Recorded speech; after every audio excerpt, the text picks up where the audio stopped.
အားလုံးပဲမင်္ဂလာပါ KM Football Tips ကကြိုဆိုပါတယ်ဒီနေ့ည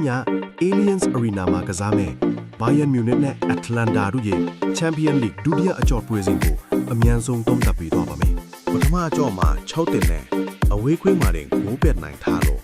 Bayern တို့နောက်တစ်ဆင့်တက်ဖို့တေချာတလောက်ရှိနေပါပြီဒီညမှာတော့ Neuer နဲ့ Alright တို့ဒဏ်ရာကြောင့်အသက်16နှစ်အရွယ်လူငယ်ကိုယ်သမား Leonard Brushcott ပွဲထွက်လာနိုင်တာကစိတ်ဝင်စားစရာပါ Atlanta ကတော့ technique ကိုမပြတ်အောင်ခံစစ်ကိုပဲအသားပေးကစားလာဖို့ရှိပါတယ် Data တွေအရ၄ဂိုးစုံမှာနိုင်ဖို့80ရာခိုင်နှုန်းရှိနေလို့ဒီပွဲဟာ၄ဂိုးအောက်ပဲရှိမဲ့ဂိုးနည်းပွဲ under 4.0 ဖြစ်ဖို့အလွန်တေချာနေပါတယ်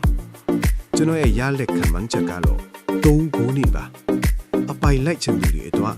total goals under 4.0 နဲ့ Atalanta +2 handicap ကအသေးချာဆုံးပါပဲ ဘာယန်ရဲ့လူငယ်ကိုသမားလေးလက်စွမ်းပလန်နိုင်မလား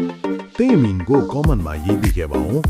ဒီလိုအပိုင်း tips တွေအတွက် KM Football Tips ကို subscribe လုပ်ထားဖို့မမေ့နဲ့ဘူးနော် အခုလိုကြည့်ရှုပေးတဲ့အထက်အားလုံးကိုကျေးဇူးတင်ပါတယ်ကျွန်တော်ပေးတဲ့ပွဲလေးတွေနဲ့အားလုံးအဆင်ပြေကြပါစေခင်ဗျာ